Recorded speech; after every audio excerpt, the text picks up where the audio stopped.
ہے۔ ایک شخص امام ابن سیرین رحمۃ اللہ علیہ کے پاس آیا اور کہا کہ میں نے خواب میں آگ کو دیکھا ہے۔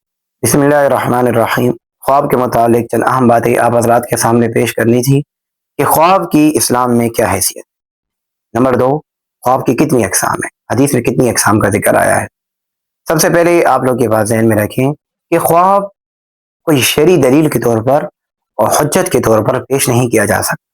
یعنی خواب کو دیکھ کر آپ یہ نہیں کہہ سکتے کہ میں نے اب یہ کام لازمی کرنا ہے، میں نے تو خواب میں یہ کام دیکھا اور ایک کام کو آپ کو کرنے لگ جائیں، اسلام میں اس کو شامل کر دیں کہ آپ نے تو خواب دیکھا۔ یاد رکھیں کہ شرعی دلیل، شرعی حجت، پروف وہ صرف قرآن ہی ہے اور حدیث ہے۔ اس کے علاوہ خواب دیکھ کر آپ کسی عمل کو اپنے اوپر لازم سمجھ کر کرنے والے بن جائیں، یہ ٹھیک بات نہیں ہے، اسلام میں اس کے حوالے سے کوئی تعریفات نہیں۔ نمبر 2، کتنی قسم کے خواب ہیں۔ نبی علیہ السلام کی حدیث میں جو ذکر ہے خواب کا، تو حضرت ابو ہریرہ رضی اللہ عنہ راوی ہے، نبی علیہ السلام کی حدیث ہے، فرمایا الرؤیا ثلاث، 3 قسم کے خواب ہیں۔ الرؤیۃ الحسنہ بشری من اللہ عز وجل، نمبر 1 اچھے خواب جو بشارت ہوتے ہیں اللہ کی طرف سے۔ نمبر 2 الرؤیا تحذیر من الشیطان، وہ خواب جو شیطان کی طرف سے ہوتا ہے، وسوسے ڈالتا ہے، ڈراتا ہے آپ۔ نمبر 3 وہ خواب جو انسان کے اپنے خیالات ہوتے ہیں، دن بھر جو کام کرتا ہے، جو سوچ ہوتی ہے، اس کو رات کو نیند میں خواب کی شکل میں وہ نظر آنے لگ جاتا ہے۔ یہ 3 قسم کے خواب ہے، اس کے علاوہ کوئی خواب نہیں۔ اب تینوں کے متعلق حکم کیا ہے؟ سب سے پہلے یہ بات آپ ذہن میں رکھیں کہ وہ خواب جو شیطان کی طرف سے ہوتا ہے، جس میں آپ لوگ ڈر جاتے ہیں، برا خواب ہوتے ہیں، آپ کو اچھا نہیں لگتا، تو نبی علیہ السلام نے فرمایا فلا يحدث بها احدا، کسی ایک کو مت سناؤ، بلکہ اس کے متعلق فرمایا کہ بائیں طرف تھوکو 3 مرتبہ اور پڑھو اعوذ باللہ من شر هذه الرؤيا، یعنی حقیقت میں آپ نے تھوکنا نہیں ہوتا، صرف تھوک کر لینا ہے اور 3 مرتبہ اعوذ باللہ من شر هذه الرؤيا، یا اللہ مجھے اس برے خواب سے بچاؤ، بس آپ نے یہ پڑھ لینا ہے، اللہ عز و جل آپ کو اس خواب سے بچائیں گے۔ نمبر 2، اب اگر آپ نے اچھا خواب دیکھ لیا پھر کیا ہوگا؟ میں نبی علیہ السلام نے فرمایا فلیقم ولیصلی، اس کو چاہیے یہ کھڑا ہو اور 2 رکعت نماز پڑھے، اللہ کا شکر ادا کرے۔ اب اس اچھے خواب کے متعلق ایک اور بات بھی ہے، اگر آپ نے اچھا خواب دیکھ لیا تو آپ کا دل چاہتا ہے کہ میں کسی کو سناؤں، تو نبی علیہ السلام کی کیا حدیث ہے؟ تو نبی علیہ السلام نے فرمایا ہر ایک کو سناؤ بھی من ولا يحدث الا حبیبا، یا تو عاقل اور سمجھدار شخص کو خواب سناؤ جو خواب کی تعبیر پہ سمجھتا ہو، اور حبیبا یا جو ایسے شخص کو جو آپ سے محبت کرنے والا ہو، صرف اس کو خواب۔ ہر ایک کو آپ نے خواب نہیں سنانا، اگر آپ نے کسی کو بھی خواب سنا دیا تو یہ خواب کی تعبیر اڑ جاتی ہے۔ حدیث میں آتا ہے کہ خواب پرندوں کے پاؤں میں ہوتا ہے، جیسے آپ کسی کو سنا دیتے ہو تو وہ فوراً اڑ جاتا ہے۔ اس سے یہ پتہ چلا کہ ہم نے ہر ایک کو اپنا خواب سنانا بھی نہیں ہے، یا تو تعبیر کو سمجھنے والے شخص کو خواب سنانا ہے، اور یا اس شخص کو جو آپ سے بہت زیادہ محبت کرنے والا ہے اس کو آپ نے یہ خواب سنانا ہے۔ اور اگر آپ برا خواب بھی دیکھ لیں تو اس کے متعلق بھی میں نے آپ کو حکم سنا دیا نبی علیہ السلام کی حدیث ہے، پھر آپ نے کیا کرنا ہے۔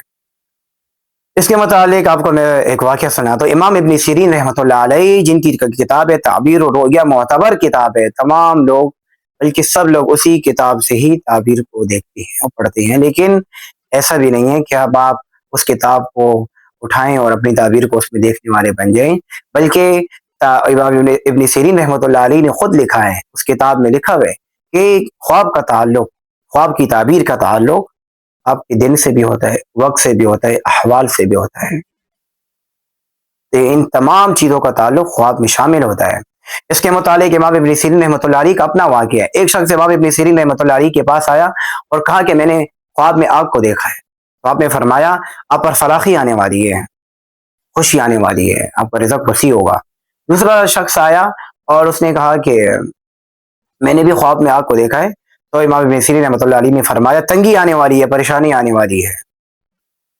تو جو شخص ابن سیرین رحمۃ اللہ علیہ کے ساتھ بیٹھا تھا اس نے پوچھا کہ امام صاحب آپ نے تو پہلے یہ خواب کے متعلق ایک تعبیر بیان فرمائی، ابھی دوسری تعبیر آپ نے بیان فرمائی، یہ مجھے سمجھ نہیں آئی۔ امام ابن سیرین رحمۃ اللہ علیہ کا جواب سنیں، اس سے آپ کو سب کچھ کھل کر واضح سامنے آ جائے گا۔ امام ابن سیرین رحمۃ اللہ علیہ نے فرمایا کہ جس شخص کو میں نے کہا کہ تمہارے اوپر فراخی آنے والی ہے، اس شخص نے آگ کو دیکھا سردیوں میں آگ کو دیکھا، تو ویسے بھی سردیوں میں ہمیں آگ کی ضرورت ہوتی ہے، ہیٹر کی ضرورت ہوتی ہے، گروائش کی ضرورت ہوتی ہے، تو یہ فراخی کی طرف اشارہ تھا. اور جس شخص نے آگ کو دیکھا لیکن اس نے گرمی میں دیکھا, آگ کو گرمی کے موسم میں دیکھا, اور گرمی کے موسم میں تو آگ ویسے بھی پریشانی ہوتی ہے, لوگوں کو تپش سے دور بھاگتے ہیں, آگ سے دور بھاگتے ہیں, اس لیے میں نے اس کو یہ جواب دیا, یہ تعبیر سنائی. تو امید ہے آپ کو اس واقعے سے حقیقت سامنے واضح ہو چکی ہوگی کہ خواب کی کیا حقیقت ہے. یعنی آپ نے خواب اگر دیکھ بھی لیا, اچھا خواب ہے, شکر ادا کریں اللہ کا, 2 رکعت نماز پڑھیں, اور اپنے ایسے شخص کو سنائیں جو آپ سے محبت کرتے ہیں اور پسند کرتے ہیں, اس کو سنائیں, عاقل بالغ اور سمجھدار شخص کو. اور برا خواب ہر ایک سے بیان نہیں کرے. آپ کو میں نے امام ابن سیرین رحمۃ اللہ علیہ کا واقعہ سنا دیے. ہمارے ہاں کیا ہوتا ہے, ایک خواب کو بہت ان لوگوں نے جو ہے نا آج کے دور میں ایک پریشانی بنا لی ہے اپنے لیے, کہ میں نے خواب دیکھا تھا, اب کیا ہو. کچھ بھی نہیں ہوگا, نبی علیہ السلام کی تعلیمات ہے, اس کو سامنے رکھے اور اپنی زندگی آسان کرے.